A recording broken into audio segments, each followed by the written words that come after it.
we can do about that. How is everybody doing? It's good to see you.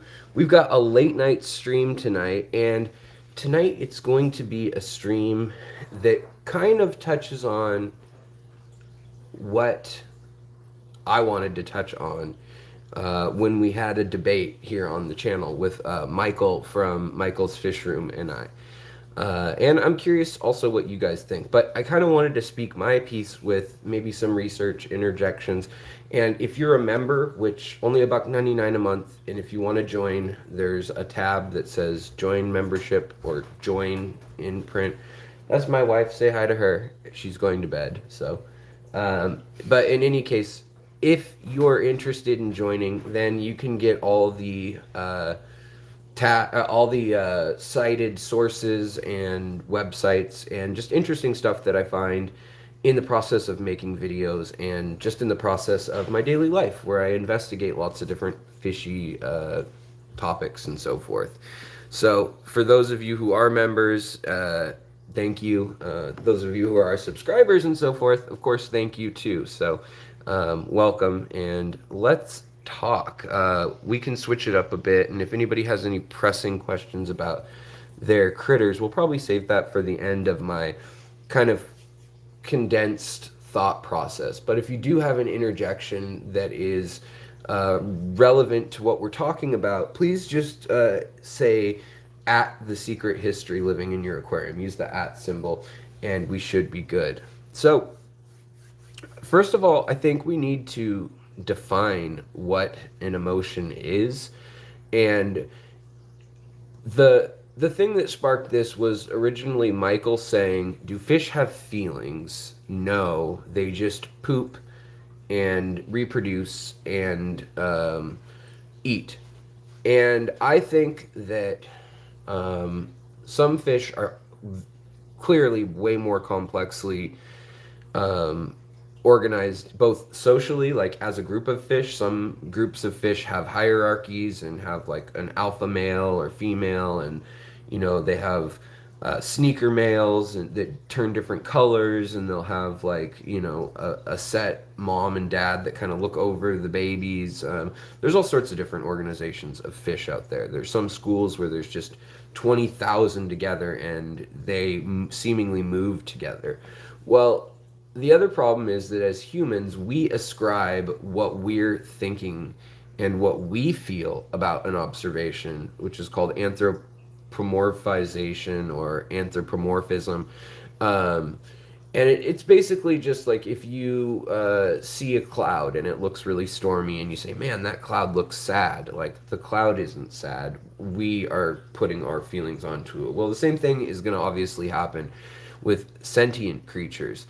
And by sentient, I just mean that they get stimuli, information, and that whether you want to call it instinct or emotions, thoughts, thinking, whatever, they then decide with that information how to react. It's not an automatic, there's always the same outcome, predictable reaction. So to me, humans also have similar systems. And by the way, thank you so much. Is it Ilv? I don't know. Is it ILVLL? Illevel?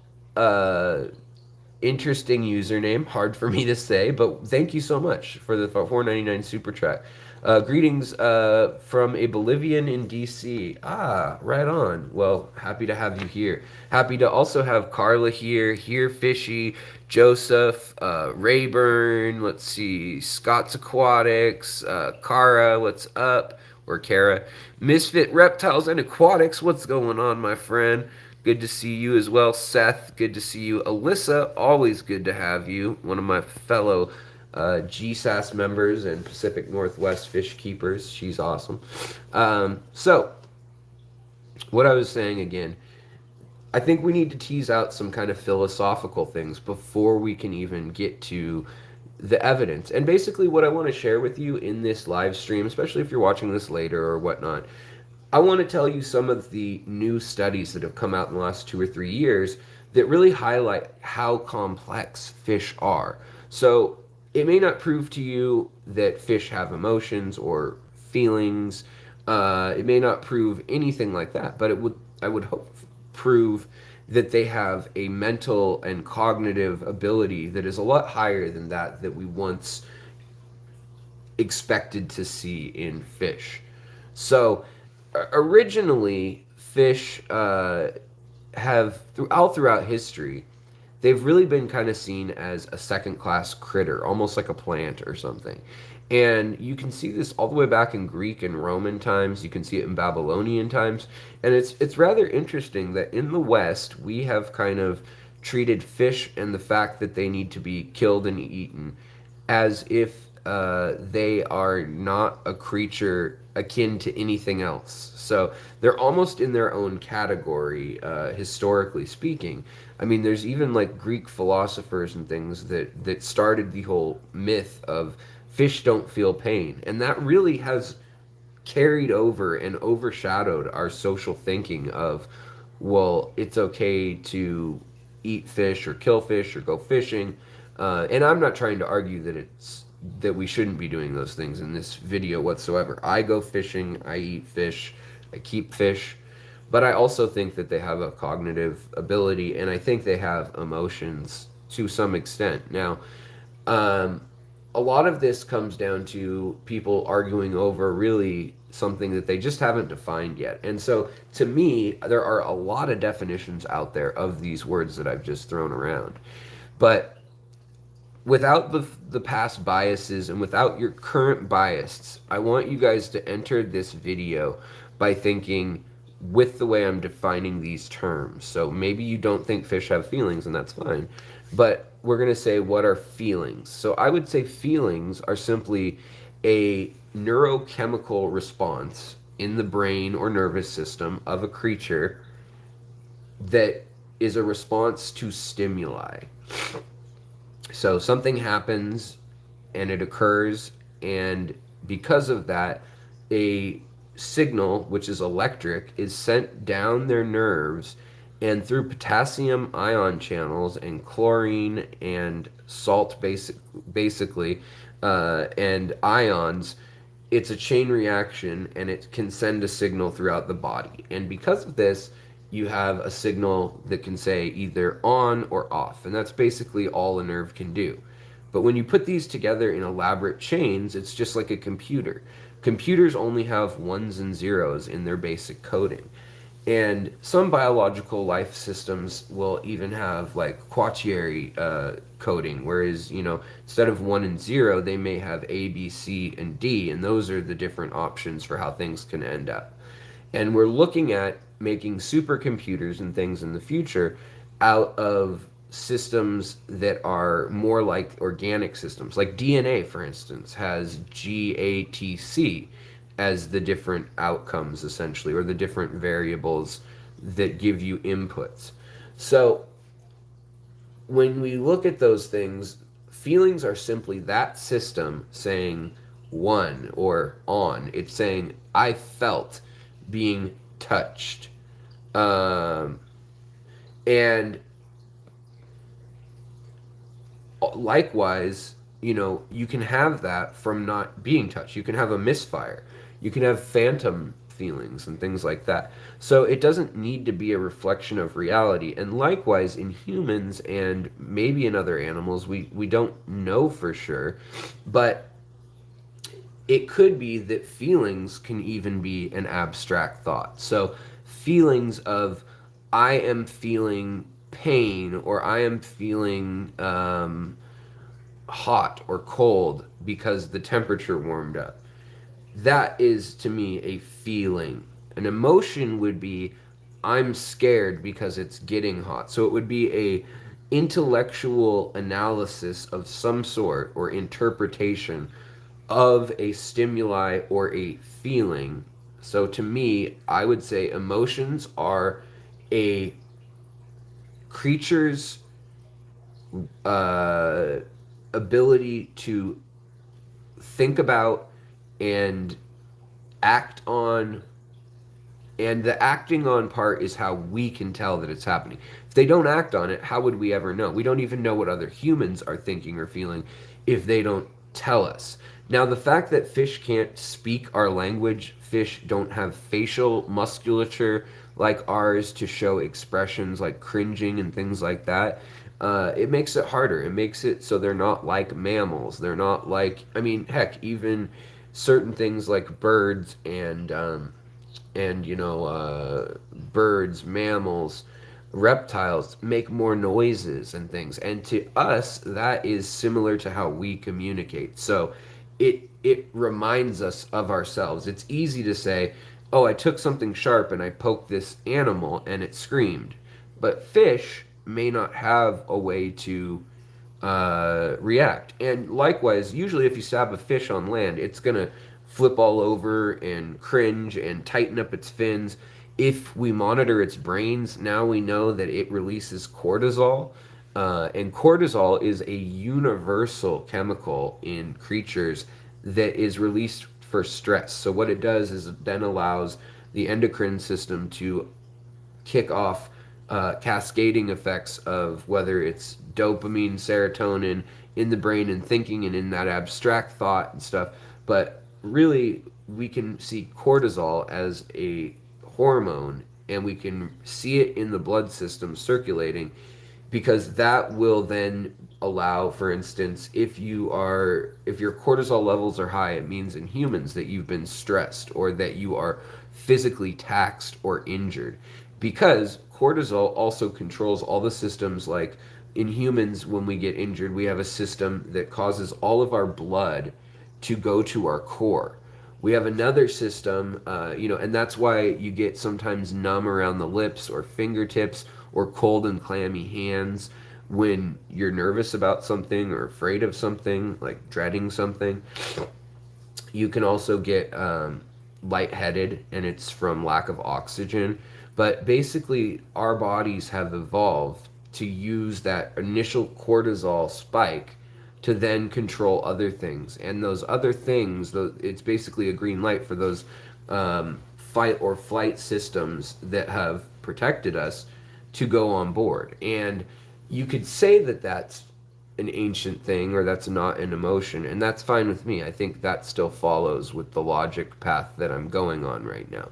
So you can say those are feelings. Like I said when Michael was on, and again, tonight is not anything about like, oh, I'm doing this behind Michael's back or anything like that. This is just my opinion of the subject matter in my terminology.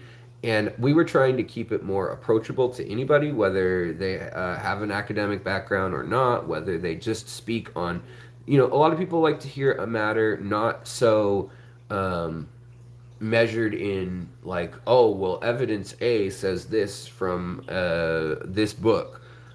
Some people want to just hear the logic of, I've seen this and I feel this way.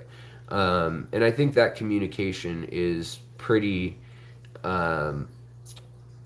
it's pretty interesting. Like a lot of politicians have realized this and actually kind of declared a war on academic thinking, or kind of said it's wussy or it's disingenuous or something like that.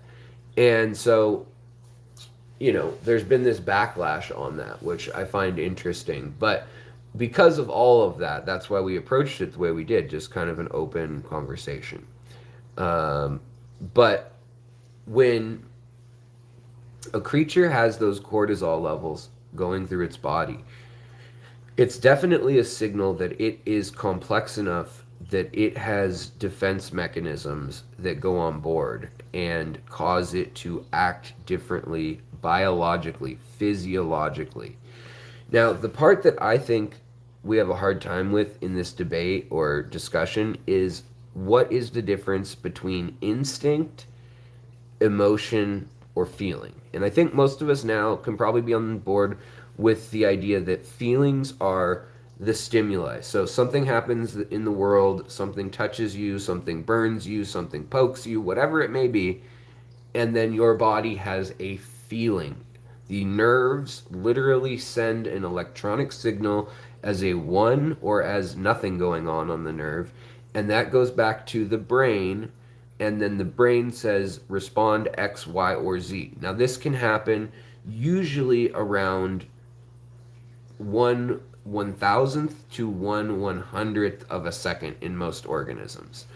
And that is what we call autonomic.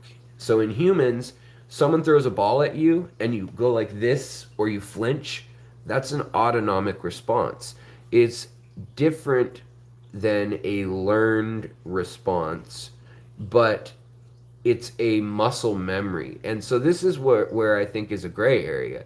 Someone throws a ball at you, you flinch and you go like this. Well, that also has to do with you learning that to stop a ball, you put your hands up, a ball's coming, and you respond this way. So you've ingrained these very simple tasks into your mind, maybe with emotion, maybe not with emotion.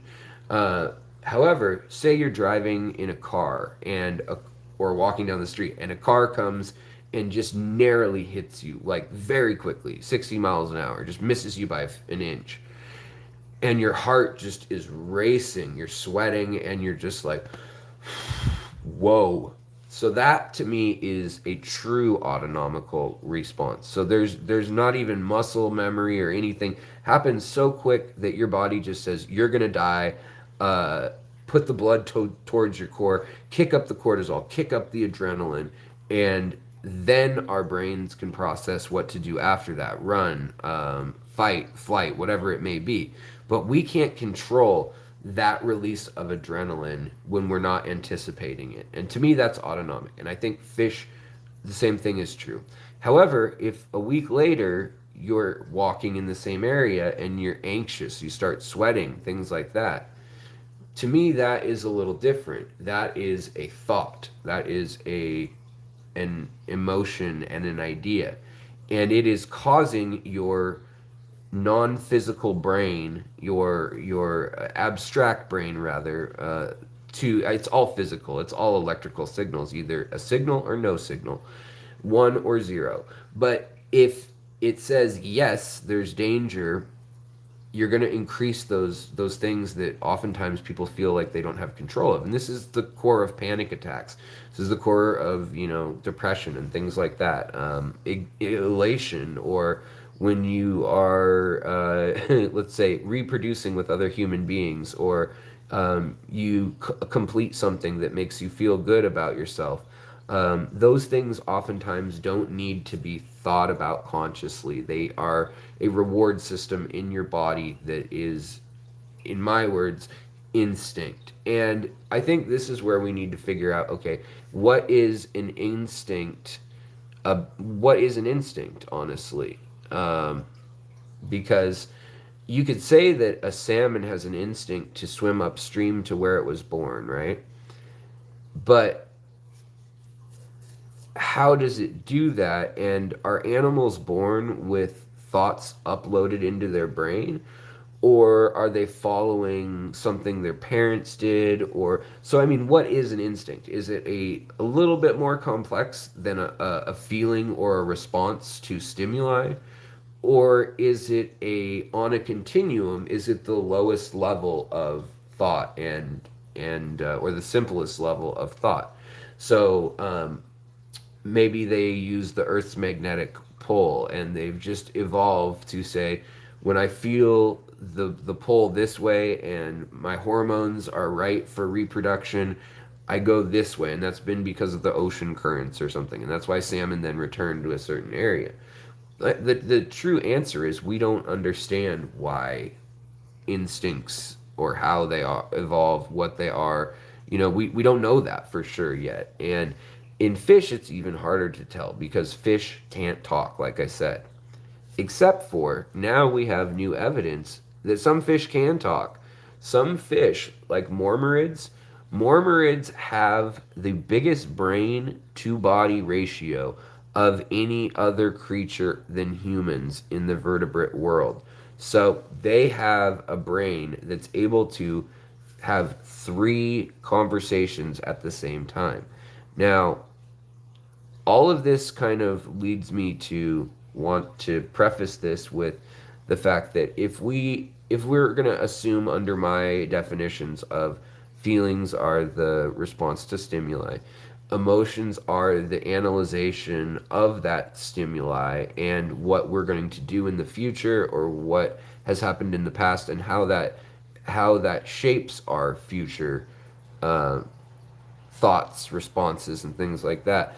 To me, the bare minimum that needs to happen for all of this to be true is there needs to be a thought process in that creature. There needs to be a reasoning, or basically they need to understand, if I have a choice of A and B of food in hand, and it's always a treat in hand A, if they can learn to go for hand A every time without smelling it, without sensing it, then to me that's learning, and that's basic learning. If an animal can't do that and it just randomly picks one of them every time, or it picks the wrong one every time, whatever, if it doesn't learn, then to me that would indicate that we're not even on this continuum of, does it have emotions? And so things like ants and things like uh, even like spiders, they have some of those basic abilities. And to me, that's pretty interesting. But I don't think that they have an abstract ability. And I don't think that many fish do either. Personally, I think that some fish have evolved to be able to process and abstractly, and by abstract, I mean it's not physically there. There is no stimuli. So instead of being poked to feel pain or to think about getting out of the way, they can simply conjure the concept from the past of being poked, or even imagine by have seen another fish being poked and think, what will I do if I get poked? To me, that would be abstract thought, or abstract, reasoning. Well, there's a study that I found interesting too, and it's about these races, however you want to say that fish name. And they did this with cichlids, races, or races, and also what was the last fish? I'm trying to remember.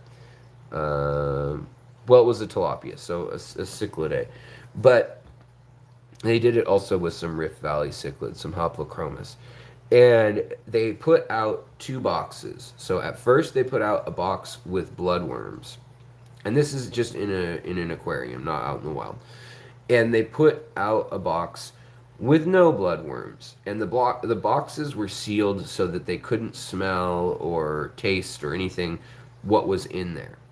But the boxes were gray, and one box had a black lid that had the worms in it.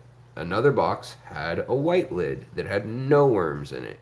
And they moved this box all over their habitat, and they had a big tank, like I think it was a 450-gallon tank, and there were like one fish at a time when testing, but there was a whole group of, like, a community tank type situation of Lake Victorian fish.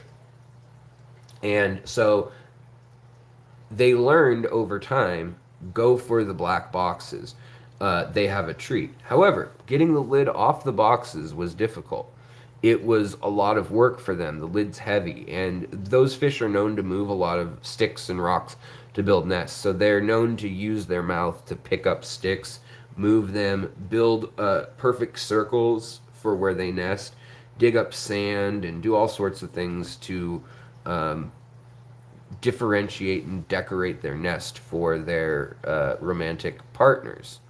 But these fish had to spend a good amount of energy to get this lid on. It was kind of like, not glued on, but like they stuck it on with something or other, like, uh, like maybe it was like rubber cement. It's in the official science, in the write-up of the methods of the study.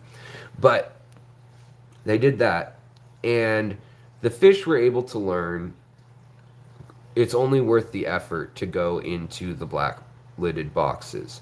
So then, without ever showing them before, and it became to the point where they totally ignored the white lid boxes. Only black lid boxes were being eaten by all of the fish. They all were able to understand that really quickly, that that's the only one worth a treat. So then they gave them a gray box, a gray box with a gray lid that was just as hard to open. And in that box, sometimes there's food. It's a completely random random generator program that decides yes or no whether they're going to get food, and then the team would put that box, or maybe they'd put two black boxes, a white box, and three gray boxes in that day, and they would see if the fish wanted to go for it. And it turned out that when the fish were just chilling, happy in their environment or whatever, and I'm saying happy, but as in content, healthy, none of them were sick, they were all acting normal or as they would in the wild, pretty much. They found that usually those fish would try out the gray boxes, and that they would, even with their effort, even if two or three didn't have anything, they'd go for like four, and they'd find a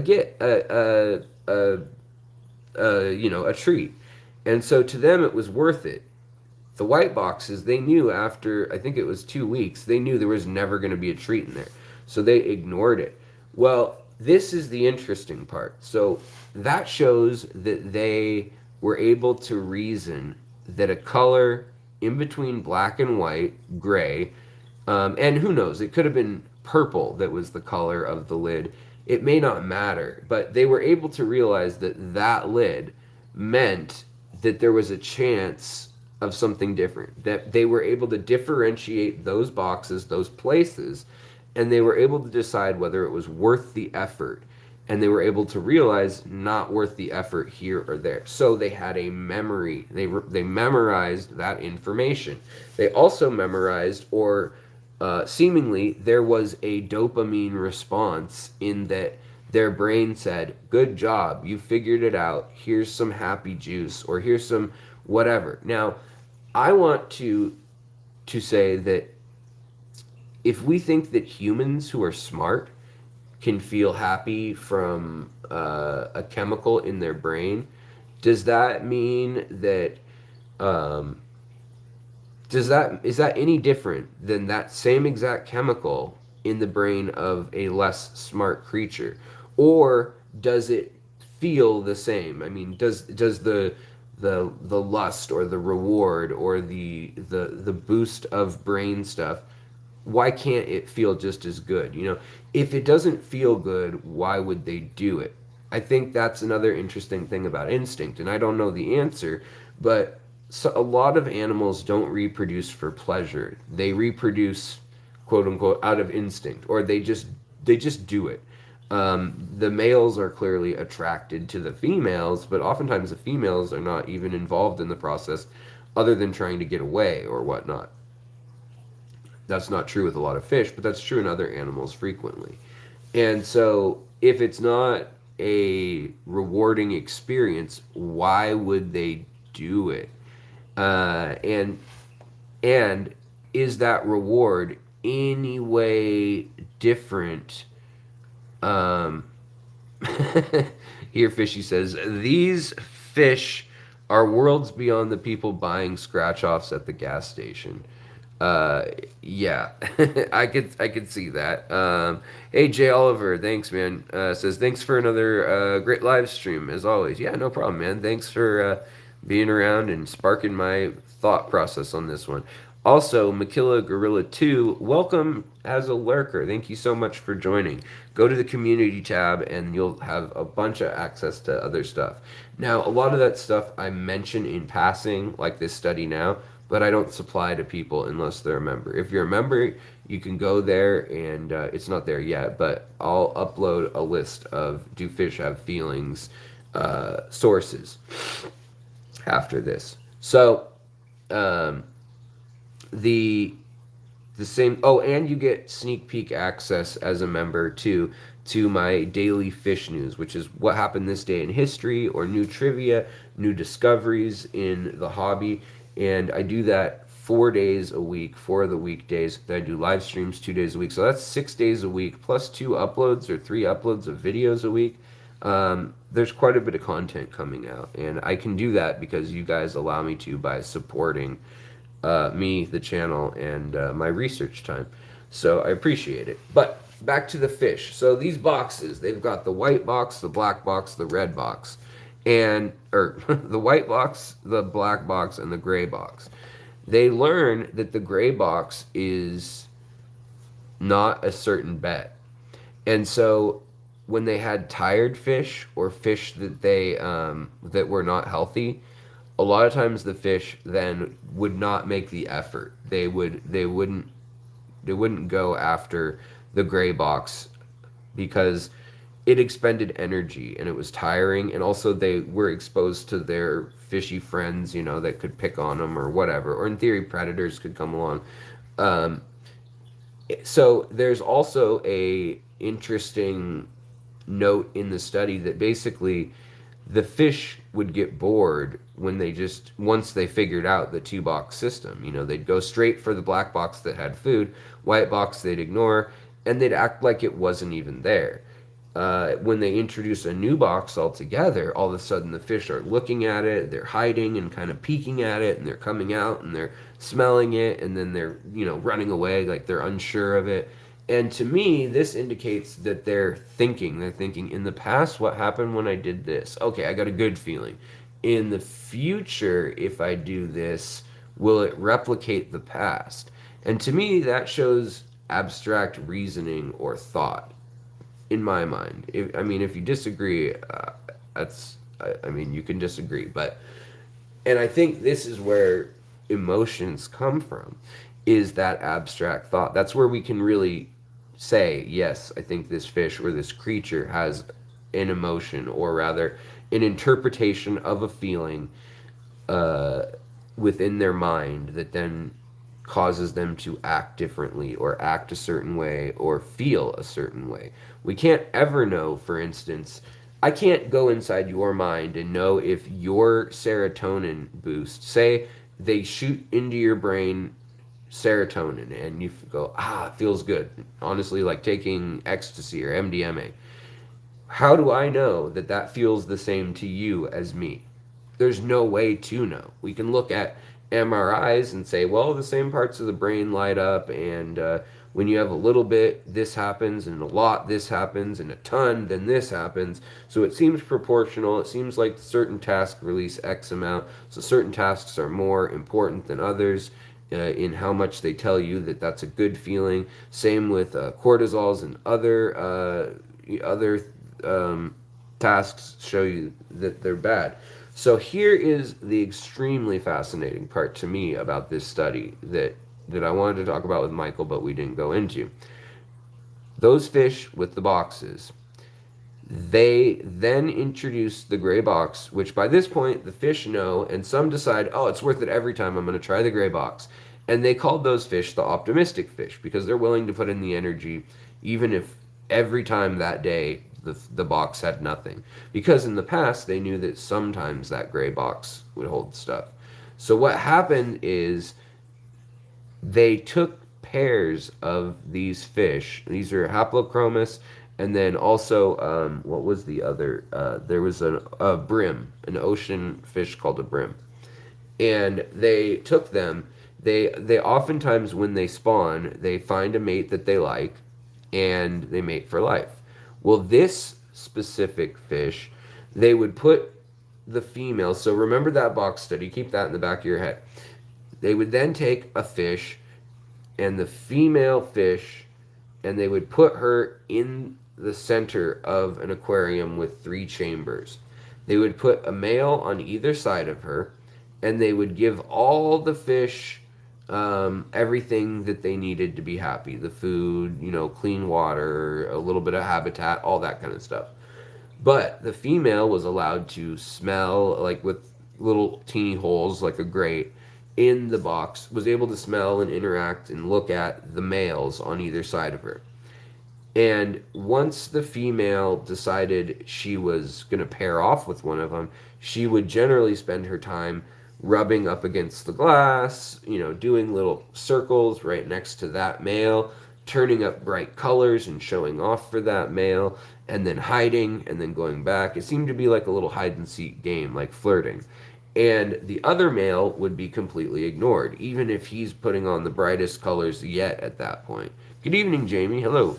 Yeah, here Fishy says, how do I know that my blue is the same as your blue, or different than your blue? Also, Window Licker, hey, you changed your name? I got it. Hippie John the Fisherman, what's up, man? How's it going?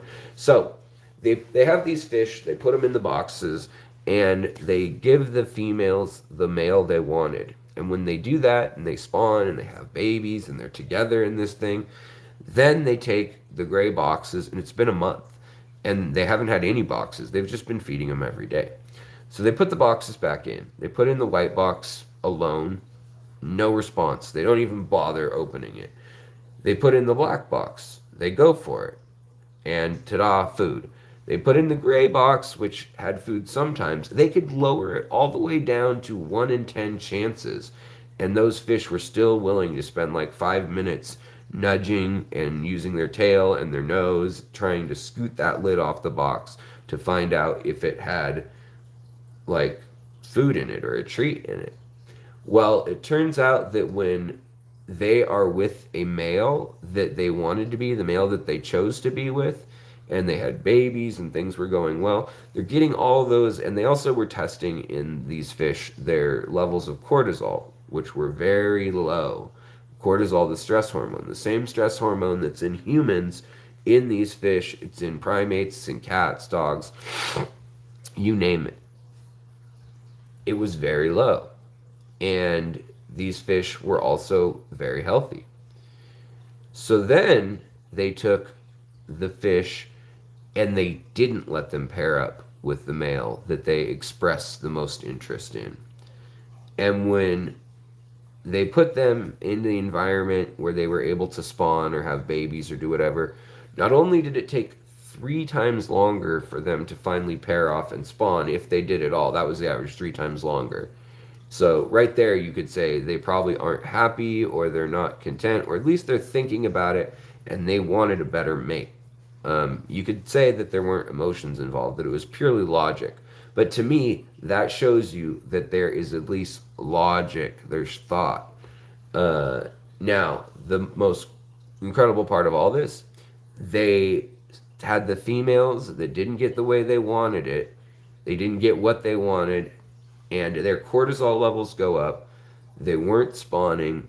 In many cases, their health started to deteriorate, or they stopped eating as much. And when they showed them the gray box, none of them went for it. So their optimism or their willingness to spend energy on a chance of getting food went out the window. And these studies went on in Burgundy, France, at a university there in Burgundy, France. And they said that it was a pretty good indication to them that at least something akin to depression or melancholy, sadness set in with these fish. Likewise, there's a lot of anecdotes, I've had it happen, where you have fish that are paired off for life. One of them dies, and the other one within less than a week sometimes. I mean, sometimes the same day, they'll die. They'll stop eating. They'll act really belligerent and attack other fish and, get beat up on, or they'll sit at the bottom of the tank and not do anything. And it's easy to ascribe human emotions to those things because it looks sad. It's a bummer when you've got a fish that used to swim around everywhere. You take away its partner, and in our society, we say that having a wife or a girlfriend or boyfriend or whatever is a good thing. And so it's easy for us to assume that fish will be the same. That's anthropomorphizing. But the fact that the chemicals in their brain and the way they even respond to the environment. So out there on the reef in the wild or whatever, or in a pond, they aren't willing to try to survive and eat more food. Even when they reduce their food intake, they couldn't get them to be optimistic once they'd basically crushed their hopes with the fish that they had bonded with, the male that they had bonded with in the female. So then they reversed the study. They did it with female fish on either side and a male in the center. Same exact results. And they've tried it with other species. Now, there's some fish that they weren't that way. Like guppies, they didn't seem to respond the same way.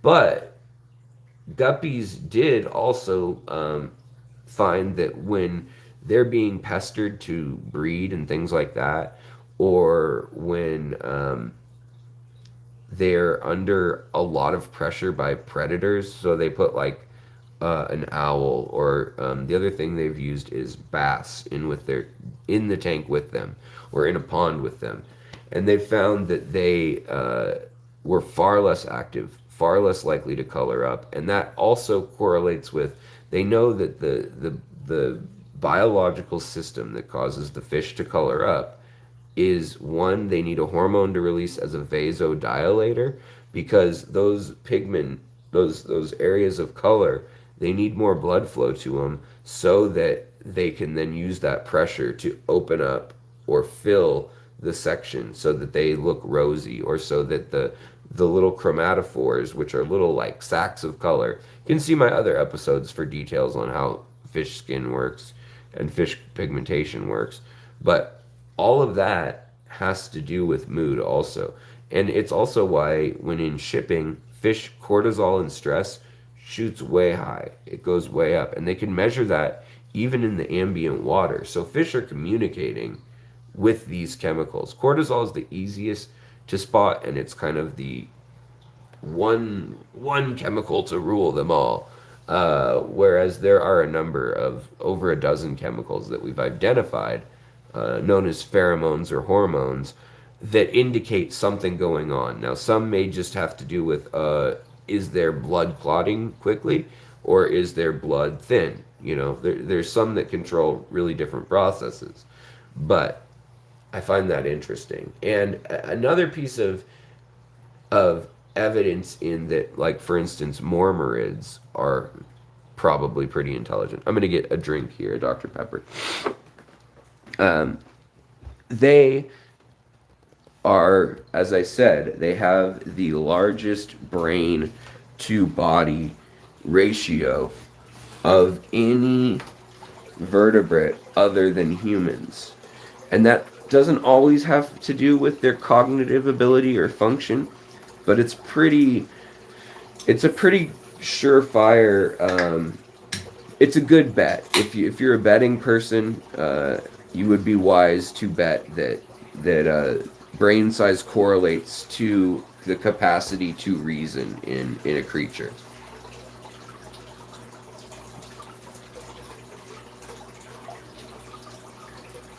This soda just foamed up completely in my mouth, and I couldn't even swallow it. So, the other thing about fish, Mormorids, now, the Egyptians used to think that these fish were sacred. It was a death penalty to kill them. We went over this recently in an episode over the summer, talking about how fish were not found anywhere in the fossil or archaeological record of ancient Egypt, these fish, these Mormorids. Out of, I think it was 120 species of fish that they found in both Luxor in Upper Egypt and the Lower, which is confusing because Upper Egypt means southern Egypt, down towards Sudan and Somalia and Ethiopia, because it's about the river, you know, upper river, lower river. And the lower river is the delta, either down by Alexandria or Cairo. And, you know, there's the pyramids of Giza near Cairo and all that.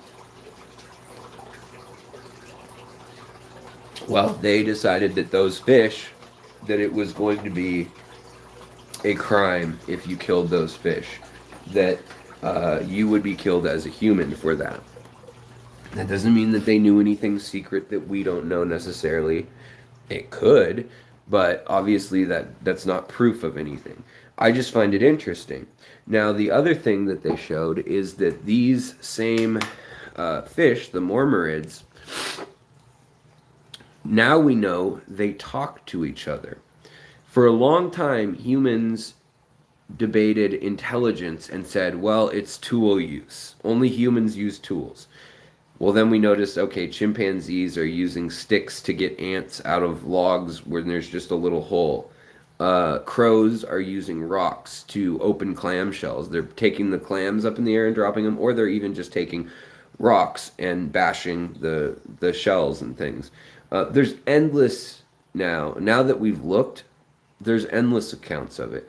But even in the 1970s, It was the overwhelming opinion of the scientific community that humans were unique because of language, because of tool use, and because of abstract reasoning and or self that they could recognize themselves. So another huge test was they would put a mirror in front of a creature, and if the creature saw itself in the mirror and flared up and was like, "Oh, I'm gonna fight you," if it's a for instance, a beta, then that would show you they don't understand what's going on. They don't understand that it's a reflection. However, if they see it and they move around and they move to the left and they see it goes to the left, they move to the right, it goes to the right, then it's an understanding that it's them. They see themselves and they'll stop interacting with it. They'll leave it alone or whatever, they'll just or even maybe they'll inspect a wound on themselves or they'll try to see what's going on and then leave after their curiosity is satisfied. But the fact that they can do this, house cats and dogs don't. You show them a mirror and they look at it and they kind of just, respond to it or oftentimes bark at it. And so we don't think that they can realize what's going on there. And it seems like a simple task. But somebody brought up a great point in our talk the other day, which was in the comments, and they said, well, fish live in a reflective environment. Maybe that doesn't mean that they're that much smarter or anything like that, which I thought was really interesting because, yeah, a lot of fish do live right below the surface. They see a reflection of the top of their heads, and they probably realize that that's them coming to it because they can touch that surface and there's ripples in it. They can break the illusion, whereas a mirror is harder because they just touch a hard surface, so they can slam into it and it feels like force is hitting them back because they just hit their head on the wall or a mirror. So that's why you'll see some creatures going nuts at like a sliding glass door where they see the reflection. However, there are a good number of fish now that they've tested that totally understand what mirrors are about. Bettas, though, they don't get it. Wild bettas? I should have prefaced that. Domestic bettas don't get it. They flare up at their own reflection and they try to say, I'm the big male, I'm the tough guy, and they put on the show that they would put on if there was a challenging male. And basically, if they're the alpha male or head male, toughest male or toughest female in the group, there's nobody that they're afraid of other than someone that has their value, their qualities, or more.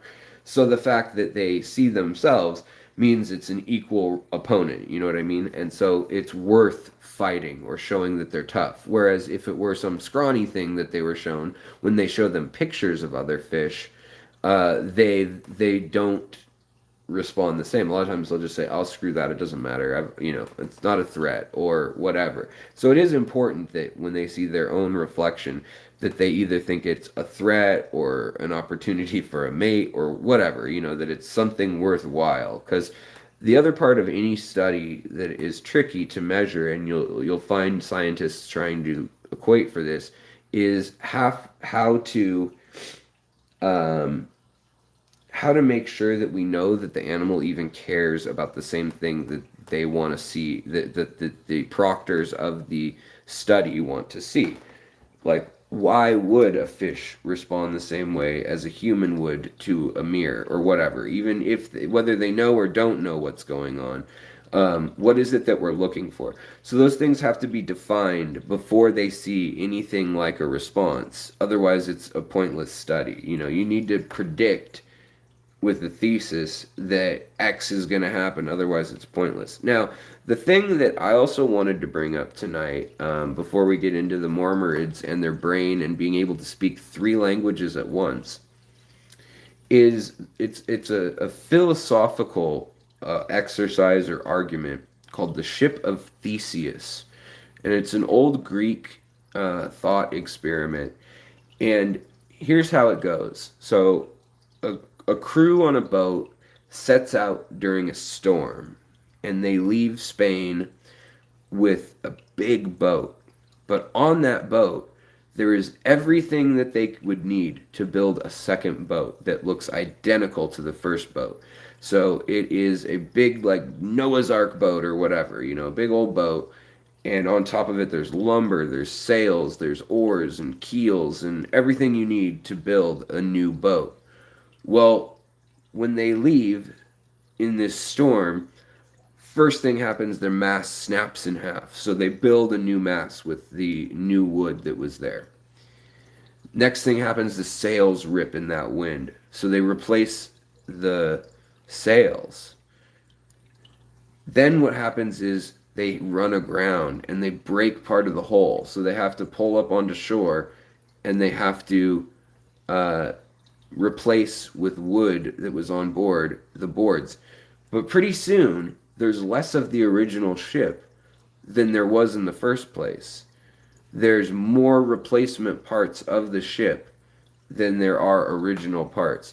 By the time it gets all the way back to Greece, where it wanted to go in the story, or the thought experiment, there's not a single piece that it set out with that's the same. The crew's the same, but they've replaced everything on the ship. Yet the ship has the same name, and it all happened incrementally.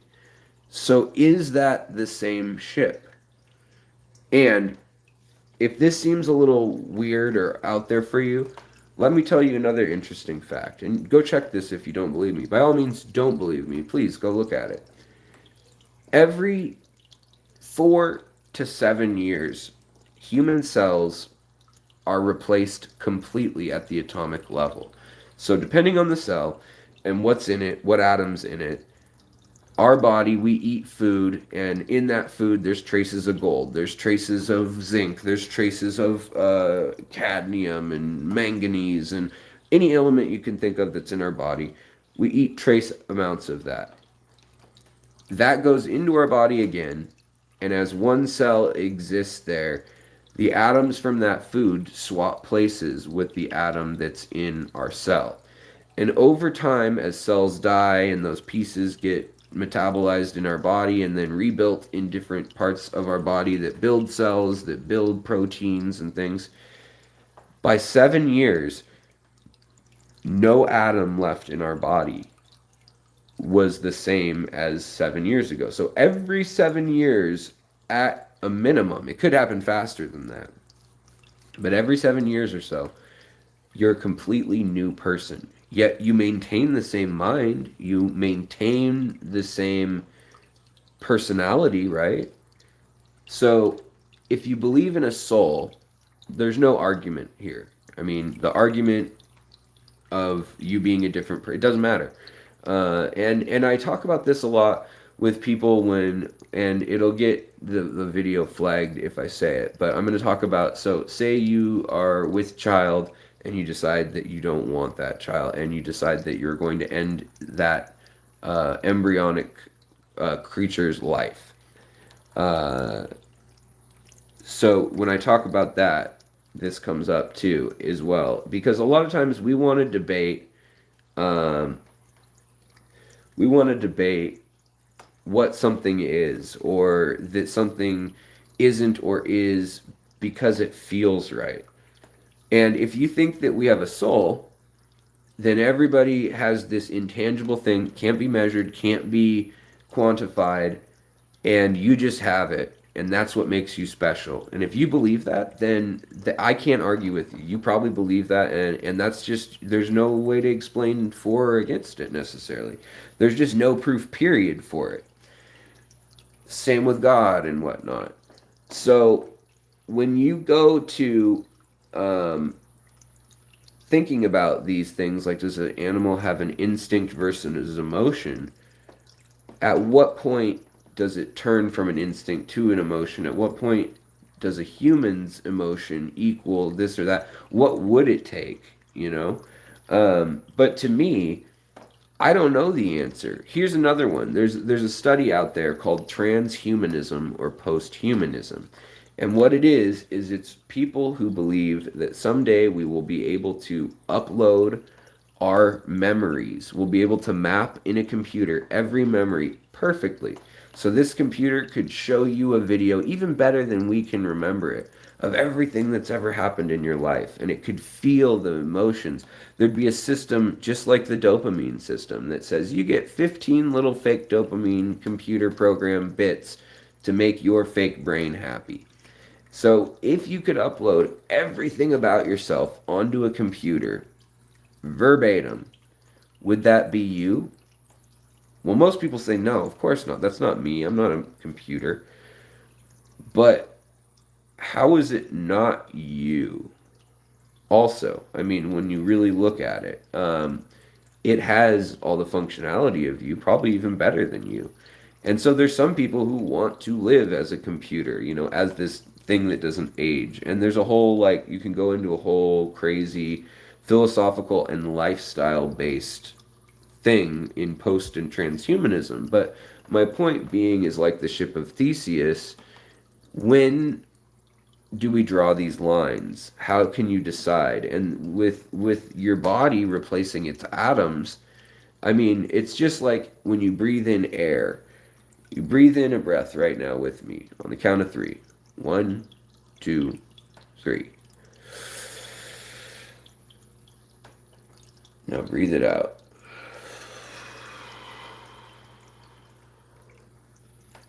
That breath, more than likely, statistically, due to physics and statistics, had at least one atom that was in Napoleon Bonaparte's breath at some point. It also had one oxygen atom that Hitler breathed. Probably had another oxygen atom that Genghis Khan breathed. In fact, it's likely due to the number of atoms that are in one breath, in that volume of air. There are trillions of atoms, and they move around the world so much. Me just waving my hands just sent trillions of atoms across the room. Statistically speaking, though, as long as that's been around 15 years, they say that's the cycle for oxygen to kind of make it around the world. Now, there are sinks and traps, they call them sinks, where oxygen can get stuck, and like in the poles or glaciers and ice, and it doesn't, the atoms don't change, they're trapped. But just in the atmosphere, those atoms, they move around a bunch, and over the course of geological history, those atoms move around. So you're breathing in that same breath with Hitler, Napoleon, Gandhi, anybody really. You're likely, more likely than not, to have an atom that was breathed at one point by someone that existed in history. You're likely to have an atom from everyone who's ever existed in history.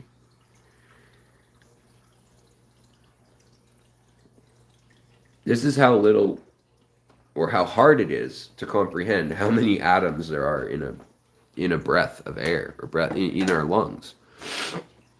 Just in a drop of water, there are a trillion atoms.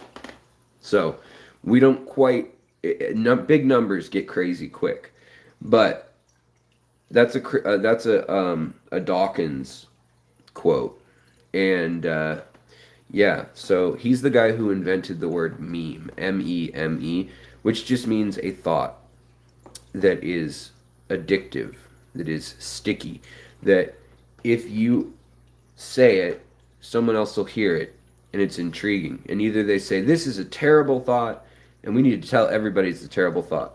And so it gets repeated. Or they say, it is a great thought, everybody needs to know it, or it's funny, let's all laugh, ha ha ha.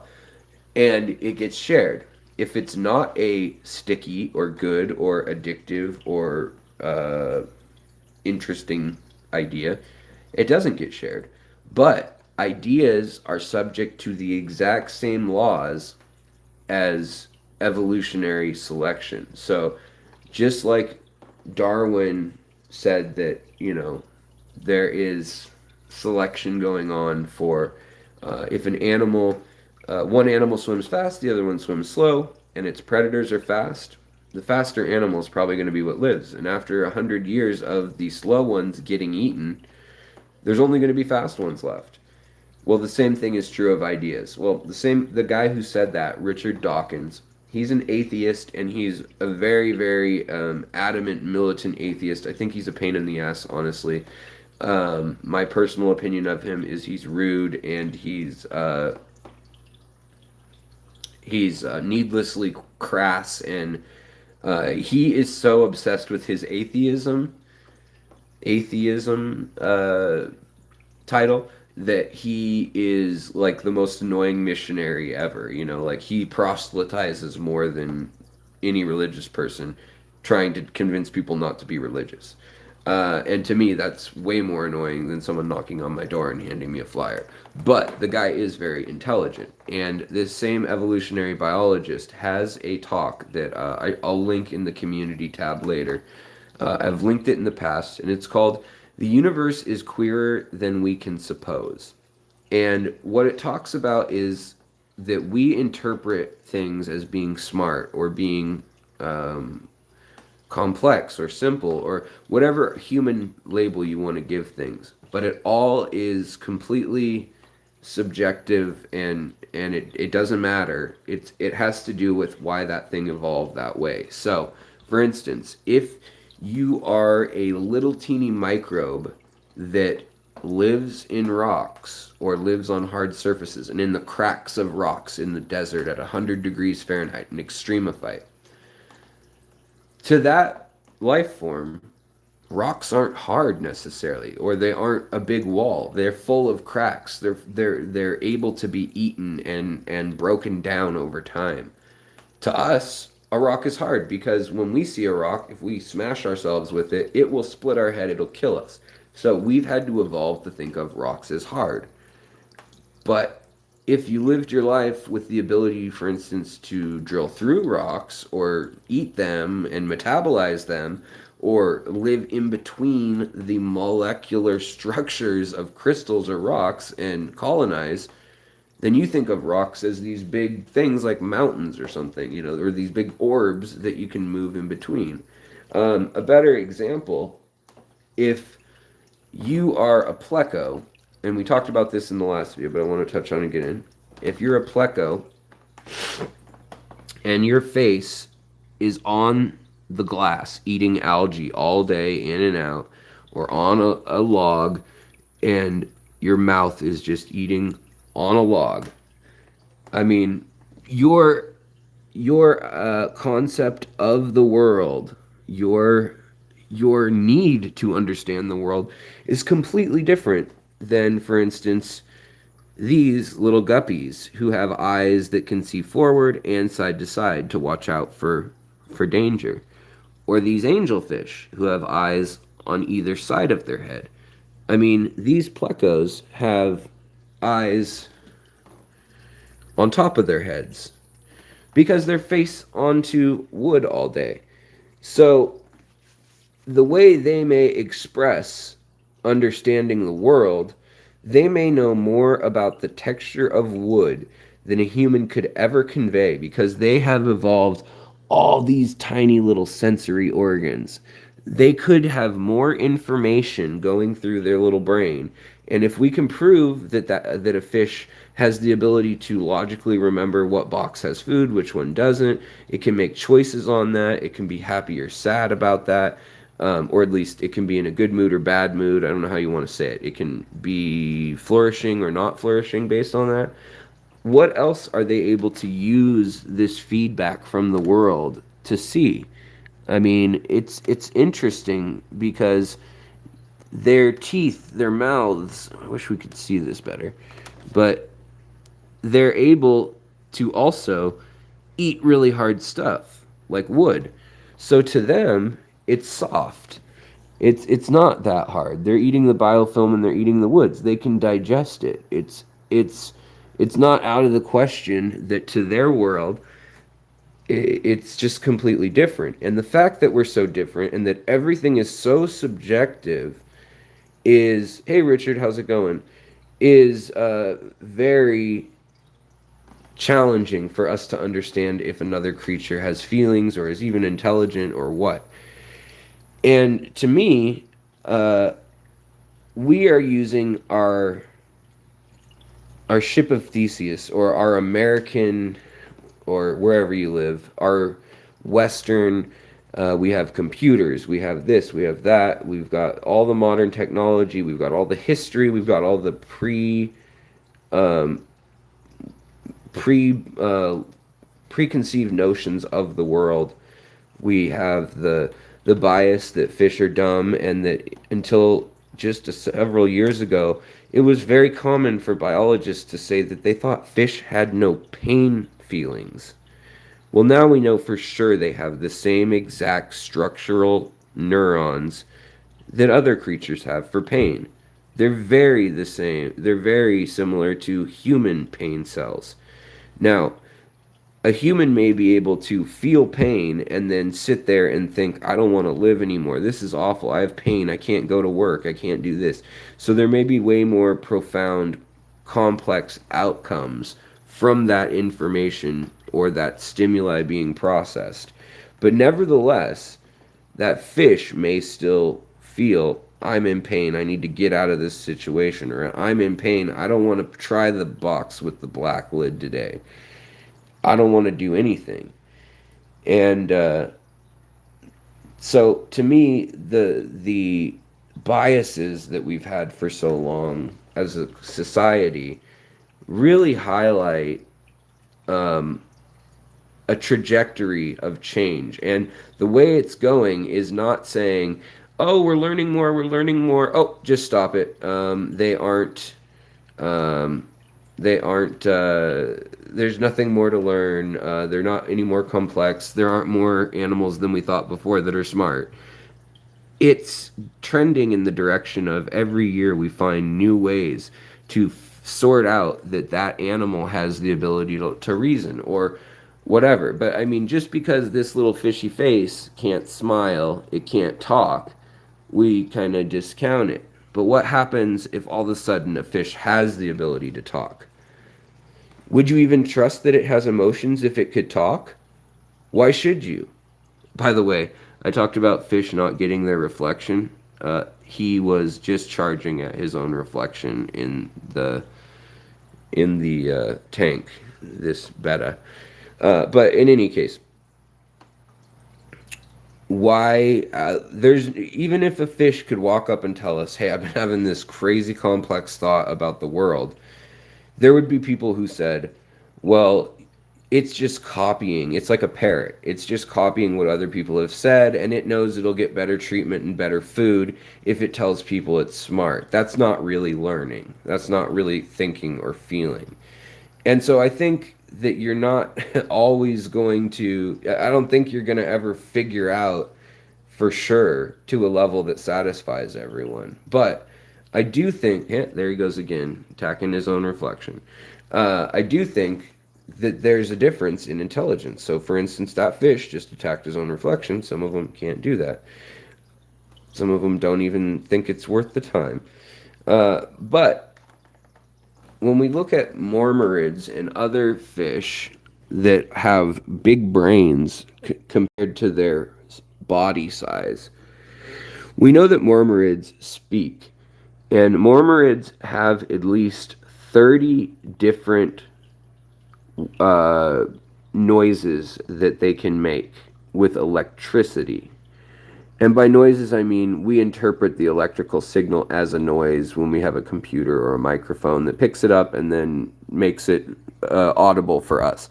Because us humans, they might think, oh, those humans are dumb as hell. They can't sense electrical fields. What good are they? And that's back to that Richard Dawkins thing that you evolve for what's useful. We don't have whiskers that can sense in the dark. We don't have echolocation. But if every other human had that ability and you met a human that didn't, would you say they're dumb or they're missing something? So what is important and what is not? What is thought? What is just a sense? What is a native ability versus something intelligent? But Mormorids, they make up to 30 different words, and it seems to be that there's 32 different noises that each gender makes. One of the noises, and the most important one probably, is that they'll make a noise that says, "Be quiet, everybody be quiet." And for 30 seconds afterwards, no Mormorids in the river within like quarter mile make a single noise. Then that same Mormorid that sent out this signal that we interpret as "be quiet," it ends up then saying "danger" or whatever. It relays another different word. And depending on what that word is, the other fish then respond with that word, echoing it like we got the message. And the females, their electrical signal, it looks like this, like a wave, a sine curve. The males looks like a robot curve. So they actually have two different languages. Now beyond their ability to communicate by making these electrical pulses that sound kind of like Morse code or something, when we transfer them into a audio sound, they're like on, off, on, off, on. So, and we interpret that and turn that into sound so that we can analyze it. But until recently, we didn't even think to check what their why they were causing, why they were making electrical noises or signals. And what else are we missing? Do they have a lateral line that's sensing just as much information? Can they telepathically talk to each other? Just because a fish doesn't reach out and say, like I said, can't speak up or can't frown, doesn't mean that it isn't thinking. Now, it doesn't mean it is thinking either. But I just want to say that, it's evolved. Like, why would it have any use speaking American English to understand me right now? It grew up in an Amazonian river underwater where not even speaking anything would be useful. It can make clicks with its air bladder, though, and that can be heard, and it can do Morse code type signals saying danger, food, mating time, here I am, come find me, ladies or guys. It can do all these things, which I think is interesting.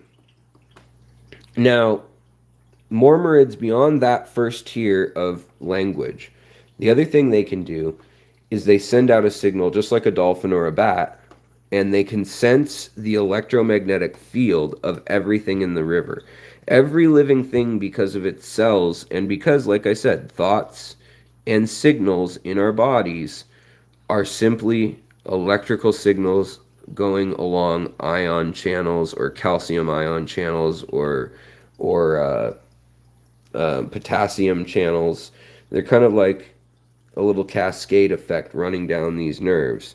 So when they hear the other fish, they can identify, oh, that's an angelfish, that's this, that, well, they don't live with angelfish, but they can identify, oh, that's a tilapia, that's a tetra, that's a catfish, and they can sense that because they know those magnetic fields.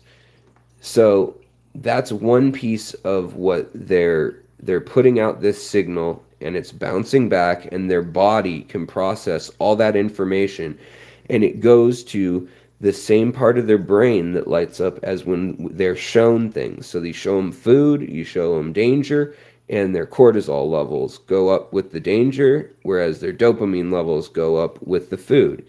And we've seen in fish that a picture can trick them. So they may not be smart enough to know it's a picture, but it still triggers the thought of that's food or that's danger or whatnot. So they're still thinking, and they're taking past experiences and applying them to the stimuli that's going on now. And if that stimuli, if they learn that a certain outcome happens every time, or that it's not going to be a good outcome if they do X instead of Y, they will learn to do Y in many different species. Now, I think personally that the complexity of emotion likely has to do with the complexity of thought, or the ability to abstract think. So I think that a fish that can reason and figure things out and remember things for a long time probably is capable of having the most emotions. And I see this with like cichlids that take care of their young and things like that. What is it that tells, for instance, a crebensis father, take care of your babies? Yeah, at some point you can just change your mind and eat them all. And they do that. At some point, oftentimes they will snap and just decide, I'm going to eat those babies. But what goes on in their body, whether it's chemical or brain signals, electronic or whatever, that says take care of babies now that you had them, defend your mate now that you're linked to her, build a nest, all that stuff. There's something going on there that's a little more elaborate than just run, danger, come to food, go to the bathroom, reproduce. There's a lot more going on. Hey Ian, how's it going, man? Um, and So another thing, oh hey Michael, what's up? Carla, meep meep. Stephen, hello. What about parenting and care and compassion among cichlids? So I think it's easy for us to project compassion. It's easy for us to think I care about family, parents care about children, so fish parents care about their children. I do think that's an easy false equivalency to make. Now, could they be feeling that? Maybe. But oftentimes, cichlids that care for their children so well, like I was just saying, for like a month, they'll just snap and decide that they're going to eat their babies after a certain point. So there's something going on there that we just don't understand. The cues that say, take care of your own, take care of your species, continue this species. It's worked out evolutionarily that the longer they take care of their babies rather than eat them, the better they are for everyone in the species. So I think that while it's interesting, I don't take cichlids taking care of their babies or building complex nests or things like that. I don't take that to mean necessarily that they have more emotions or that's because of an emotion. I take that to mean that they're intellectually and intelligently a lot more complex, which gives them the potential to think more about if I do this, then this will happen. If I do this, I will not have food. I remember that as being unpleasant or painful or sad or scary. And I think that that's where we might have a wider range of interpretations. Like the more a fish can think and reason with things or use tools or whatnot, some of them are now becoming classical things like knowing its reflection, hearing words or communication from a fish, or for instance, plecos when they're in the cave with the baby. A lot of times, their fins for oxygen to keep the eggs nice and fresh. They will work their fins up and down all day long, all night long, just to pull that oxygenated water in and make sure they don't mold. Well, once the babies hatch, they are able to get the same exact amount of water in and out and oxygenation, but they do a different pattern to let the female know that the babies are in there. And after that, with cribs and with plecos, the mother will oftentimes act as a decoy. If danger comes near before that point, before the eggs have hatched, she will hide. She won't care. After her babies are sitting in that cave, she will make herself known and then dart off trying to bring that danger with her and let her babies survive. This is true of some birds and things as well. In fact, actually, right now, I bet you we have more baby plecas because I don't see the male bristlenose that is her mate. He hasn't been out for a few days, and I bet he's in the cave under there spawning. These are his kids from a year ago, and that's sibling. But I hope that this talk tonight kind of made sense. You know, another bit of information that I found fascinating was that, and why am I looking so like fuzzy and washed out? It's rather annoying. Hold on, guys. Sorry, I know this makes you dizzy. There we go. But they took cleaning wrasses from the ocean that usually clean sharks or big fish. And they put them in the aquarium enclosure, and they allowed them to do their thing with up to 150 of these little nurse sharks or dogfish and stuff. The cleaning wrasses were able to remember which of the sharks they had cleaned longest ago. And in every occasion, all of the wrasses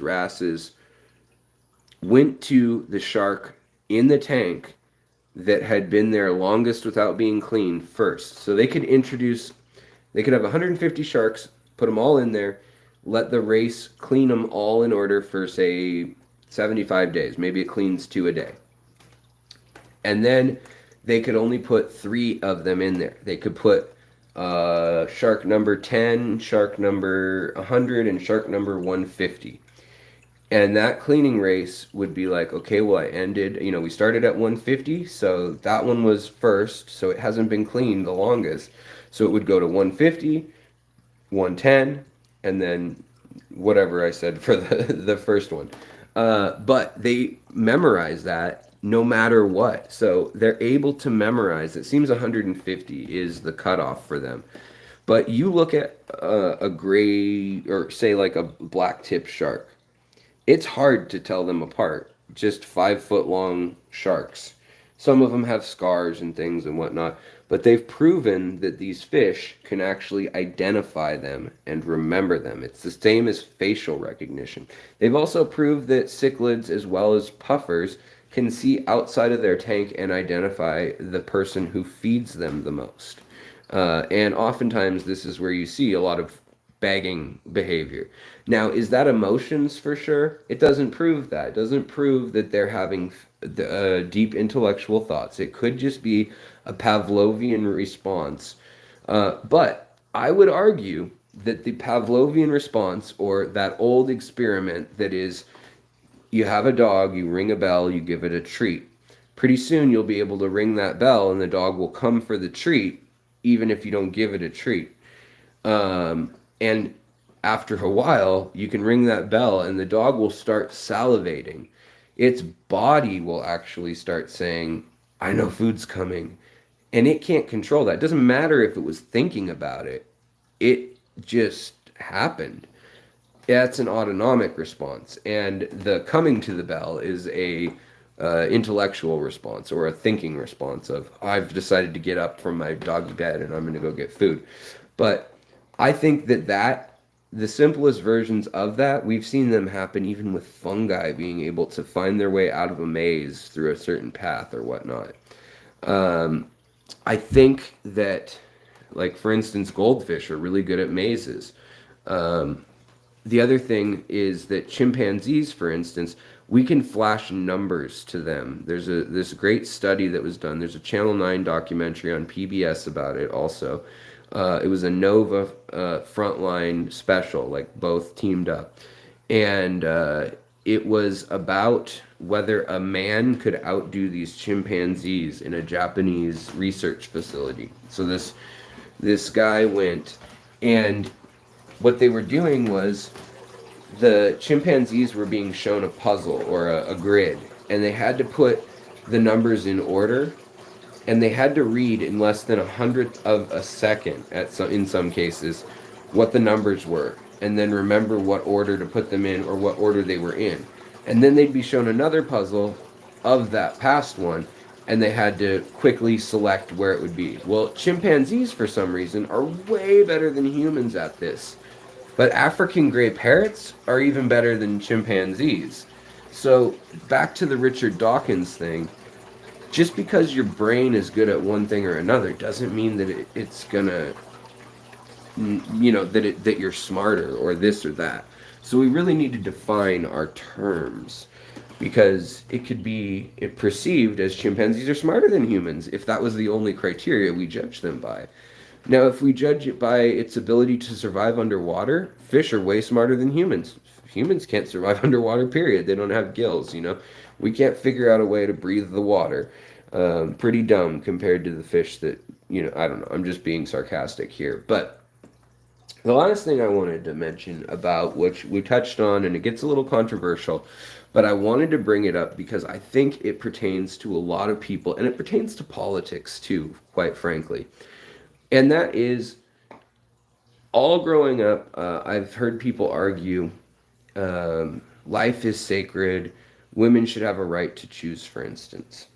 And one side of the argument is we should never okay it, and it's always murder, or they have every human has a soul from the time it's two cells combined forward. It has a soul. Sometimes even I think some beliefs in some sects say that before the cells even combine, they have a sacred component. But it doesn't matter.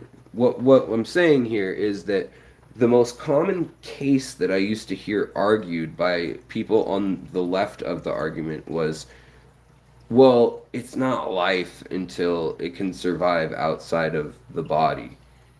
Nowhere in our definitions of anything is that a condition for life. It's this made up straw man, or it's this made up point that people have. And a lot of times I feel like people want to make themselves feel better. Fish don't have feelings. I eat fish, or I do this or that, or we keep them in little tanks. And if they have feelings, that means that maybe we need to think about what we're doing. And I think if we threw away all the cause and effect of if fish were freaking smarter than humans and they felt pain 10 times worse, research would be a lot more effective if it didn't think about those things and it just stated the facts of what they were able to interpret and analyze and how they felt and how they respond. But in that same debate, I've heard very intelligent people say it's not life at whatever point because it's inside of another living being or whatever. Well, there's lots of cells inside of us that are all life. They're all a type of life. It's all in a continuum of life. So for me, and this is going to be controversial, and I'm not going to tell you what I think now, but I'm going to tell you something that I came up with that I found upset both sides equally very well on the debate when I was about 18 was I said, okay, if you want to eliminate life, you can, but it's murder. In many cases, however, that life may not be a good one. It may be harm to the mother, could be harm to society as a whole, in the terrible conditions it would grow up in with no one to care for. So that murder is justified. The argument we're really having is it justified homicide or is it never justified homicide? It's not is it life or how much can it feel? Can it feel pain yet? Can it think yet? Because that's all a ship of Theseus problem. It's all what's the cutoff? When does it become something else? When does pain exist? When is something too dumb or too simple to have pain? What is the one neuron that makes it possible? If you're a human with a head injury and you have an IQ or your intellectual capacity is very stunted and you aren't intelligent, well, are you less human? Are you less entitled to kindness and forgiveness or, to compassion from society? If you're really, really smart, does that mean that you are entitled to more of it? And I think the answer is no, but at the same time, we have these arbitrary cutoffs, and we're fine using them with fish, plants, animals, things like that are just not human. But when it comes down to a very specifically human level, we say, oh yeah, there's gradients, and it's all kind of the same. We got to treat it the same. We can categorize it. We can wrap our head around it. But with fish, what if some fish are deserving of the compassion of a complex life form? What if there are some fish that are more intelligent than some unintelligent humans? They just can't convey it because they've evolved in a system where it doesn't make sense to talk, don't need to talk in a language like English. They can communicate to their species in other ways. Their most important thing evolutionarily oftentimes was to do what all life wants to do, which is to reproduce and survive and be healthy, I guess, or whatever you want to, whatever list you want to give it. But it does that really well. Fish have been around 4 to 500 million years. And for all we know, we've been around, say, 500,000 to 3 million years, depending on who you ask. And again, where do you draw the line? When did we become human? When were we Homo habilis or Homo sapien versus Homo erectus? Where's the branch off? When did Neanderthal? Well, it turns out now that everybody outside of Africa has some Neanderthal in them, and some of Northern Africa does as well.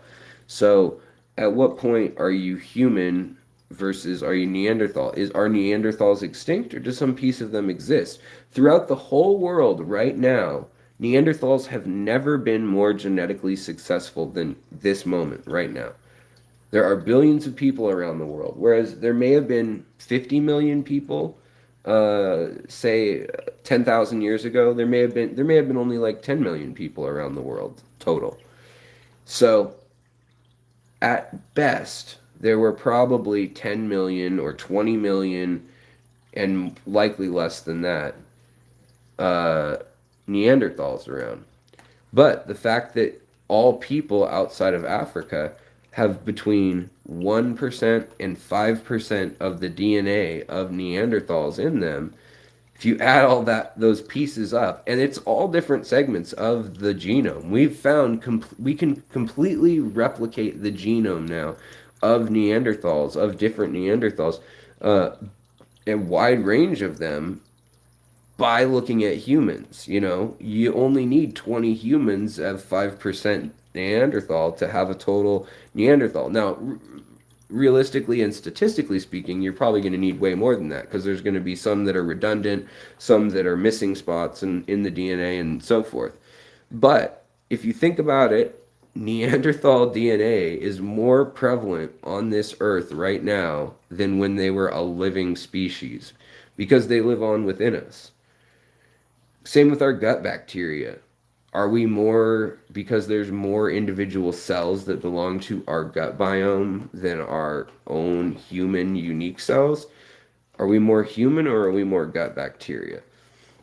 I don't know. I mean, all these things are just questions and just thoughts that interest me. But I wanted to bring them up, and yeah, so I was going to look through the questions really quick, but that's kind of where I'd like to end it, because I don't have any huge epiphanies. I just think that we have clearly seen fish are very complex. They can project into the future. They seem to respond in a way that, even if I mean, we are anthropomorphizing things, but how do you not anthropomorphize a human, for instance? In a study, when you're studying humans and you say that one's depressed, well, what if it's a sociopathic human that doesn't have any empathy for other humans and only cares about itself and yada yada yada? Or what if I'm just trying to think of an example where it wouldn't matter. Yet we would still say, oh, I think that person is this or that. I think that they are missing someone, or I think they're feeling guilty or lonely. We do have to read into everything. I mean, even studies on humans, we're anthropomorphizing other humans. We can't get in their brain. Just like I said earlier, just like everyone was saying in the chat, how do we know that the blue I see is the blue you see? We don't. We have to just go on faith that, well, it looks like a duck, it walks like a duck, it quacks like a duck. It's probably something like a duck. Maybe it's a pigeon, but it's pretty close to a duck. And the same goes with fish and animals. When we study them, if it's similar, why would we doubt it? Why? Just because of a prejudice that we have, because we think we're special as humans? So my point about that whole thing that I got into that could have been very controversial, which was my old take on the right to life versus choice, or however you want to frame it, was that really it was a debate about when murder is okay and what is murder. If we had been talking in those terms and people could swallow the fact that that's how harsh of an issue it is, and that's why it's a difficult issue, it would have been a lot quicker because people would have had to draw their line as, I hate to say it, but this is where I feel like, it's just like the death penalty too. When is it okay to kill someone? When is okay? When are they bad enough that it's better off not having them around versus having them around? When can they be redeemed? What is bad? I mean, all these things are so subjective that they need to be boiled down to their core questions. And so often we dance around the issues with things like, oh, well, fish can't feel pain, Like, what? Why would they not feel pain? Every other creature feels pain. Like, maybe it's a different vibe than we have, but it's a very evolutionary advantageous thing to have pain, to have oh crap, that hurt, I'm getting away from it. And just like love, whether you think love is this intrinsic thing that happens from the heavens and or in your spirit or your soul, if you believe in souls, or whether you think it is just chemicals in your brain, does it matter? It's still the most amazing, intense feeling we can have as humans. So does it matter if it's this great or this great? If it's still the top of the mountain, if it's still the most moving and incredible thing that we will experience in our life and we do crazy things for and can give us motivation to live or not live, to raise a family, to make choices, to move across the world, just, you know, does it matter if it's a chemical reaction happening in our brains of yes or no, ones and zeros, dopamine or no dopamine, or if it's a real ethereal spiritual bond between two people? And to me, it's just as sacred. Whatever is the top of your experience or the limit of your experience, that's the top of the mountain. Do we say that somebody who's smarter is more in love than someone who is not intelligent, book smart wise? And then who's to say what smart is? There's, socially smart, there's social IQ, there's book smart, there's reasoning, there's memorizing. They're all different. So I think it's too hard to quantify that way. But why would we say that there's no emotions whatsoever? I mean, to me, it seems a lot more reasonable to simply say, we don't know what fish are feeling necessarily. We don't even know what other humans are really feeling compared. I mean, is your sorrow the same as mine? Do I feel more empathy for the world than you because maybe I have more dopamine flowing through my blood right now? Or is it down to you're a human, I'm a human, God created those humans, and so they're all equal? I think unless your answer lies in God and the soul and spirits completely, and you say that that means that it's an equality in this way, I think anything other than that answer has to be, we don't know. And yeah, maybe there are different levels of depression and complexity. And maybe, maybe really intelligent people, book smart wise, are more prone to depression because they can reason out all these things in the world that go on, because they're empathetic, or if someone's very loving, maybe they are more empathetic to the world's problems, and that makes them depressed. They can't do anything about it. They take on the world's problems. They are feeling more than someone who doesn't think about those things in the day on average. But it doesn't mean that they're not there, and we don't necessarily as a society find it needed to argue over I care more than you care. Well, sometimes we do, but as a whole. So to me, it just seems crazy that we would totally write off whether a creature was sentient and feeling emotions versus not. Can't we just say that yes, it's some level of complexity, some level of something similar to what we recognize as an emotion? Is it as special as humans? You don't have to admit that fish are equal to people. You don't have to give them voting rights and a frickin' driver's license if you decide that.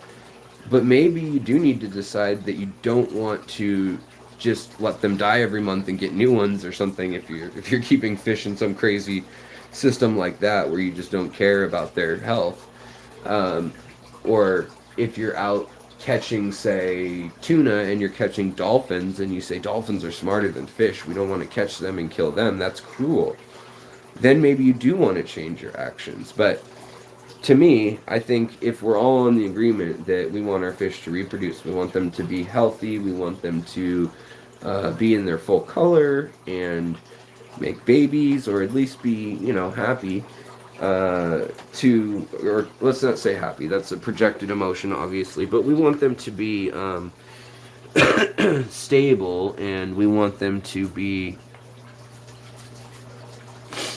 uh,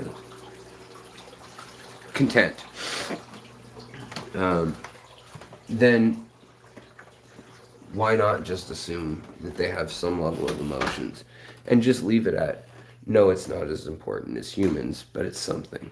And let's keep investigating that something and learning about how complex it is until we can give a different answer. All right, guys, so that's what I wanted to say. Let's see here. Rayburn says a scientific measure of intelligence is parental care. We care forever. Other animals care until the young fend for themselves. Other guppies and stuff give none. Yeah. I think that is an interesting thought. But as an anthropologist, I would say, check this out. In Brazil, in the slums of Brazil, they don't believe that babies have a soul. And this was more true before the 1970s and stuff. But it's a very Catholic area. And you don't baptize your baby. You don't have its communion. And you don't even name it in the favelas in Brazil and the a few different places in Latin America.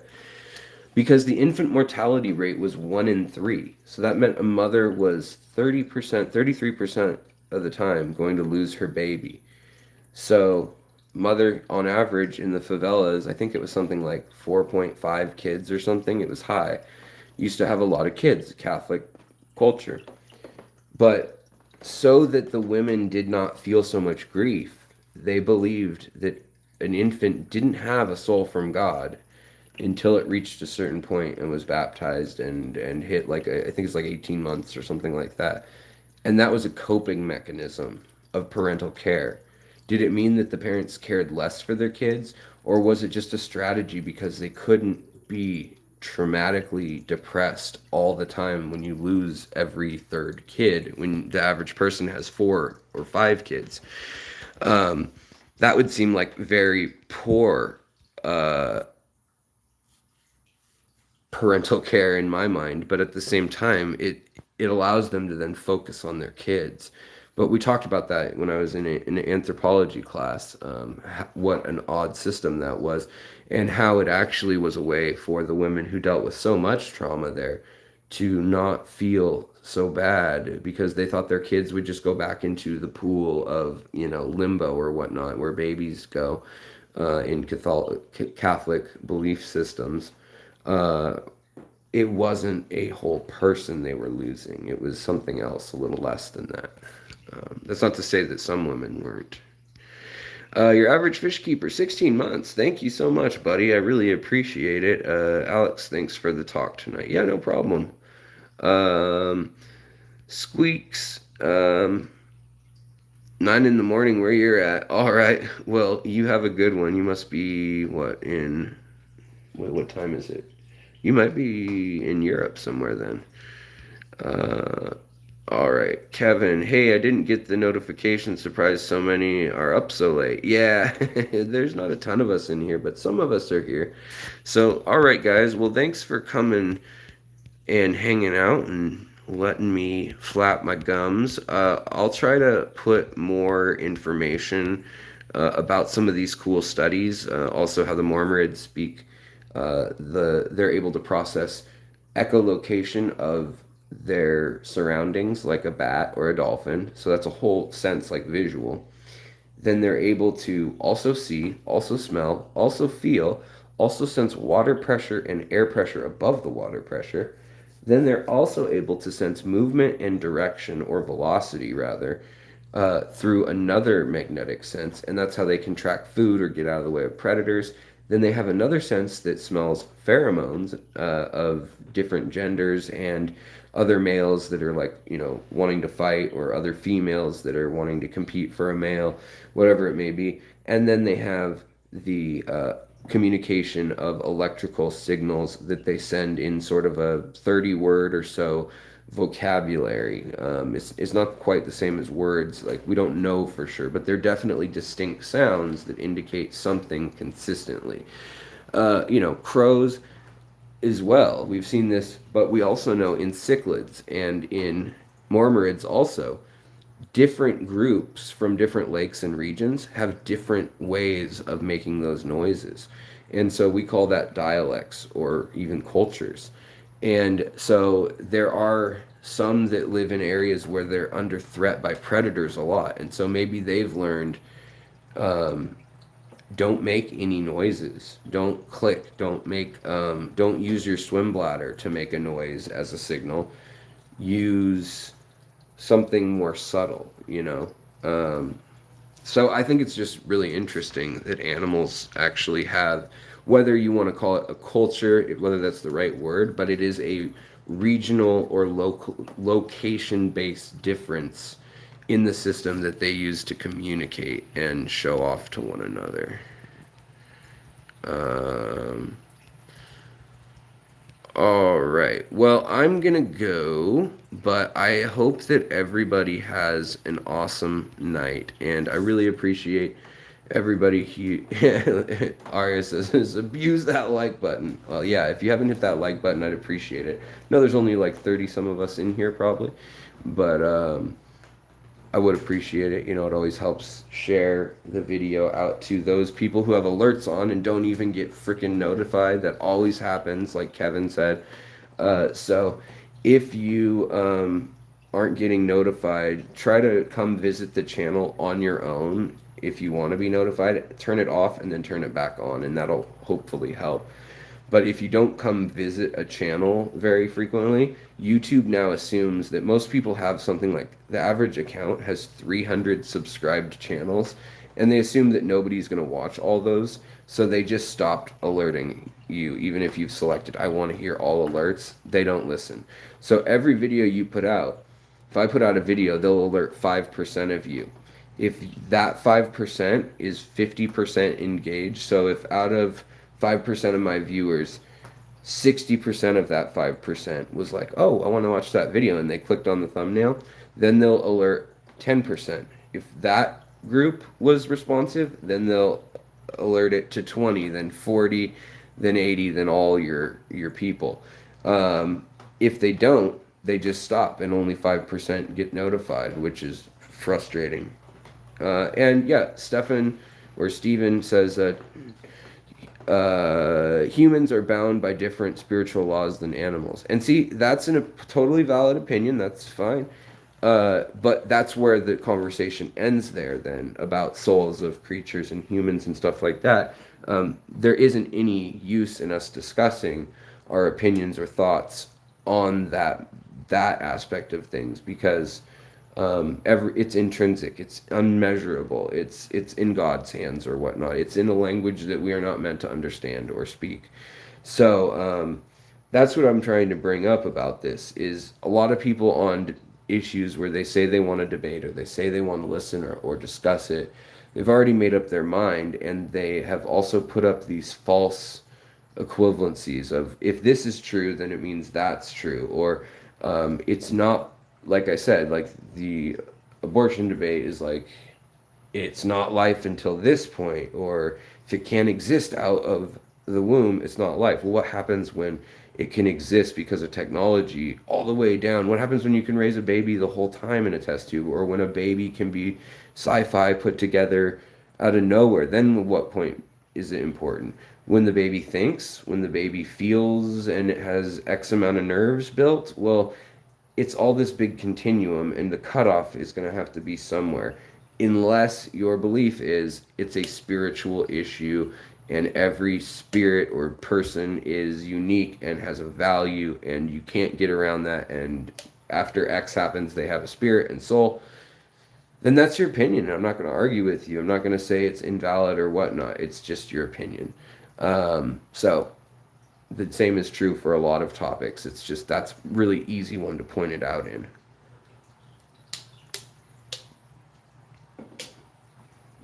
But I don't personally believe that humans are or animals are bound by different laws in the universe. I think we're all just bits of matter, and there may be a lot of things we don't understand, and we may be more complex by far than all the animals we know of.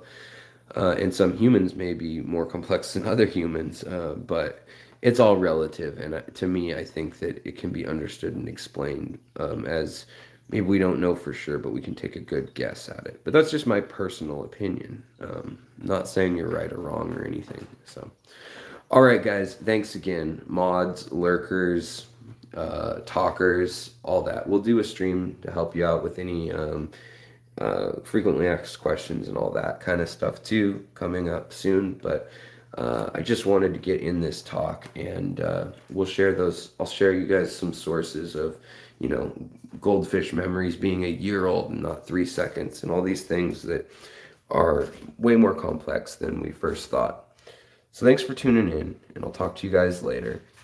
Take care of yourselves so that you can take care of the people around you, the fish in your care, the plants in your care, and of course, take care of yourself and let others know if you need a hand or some support.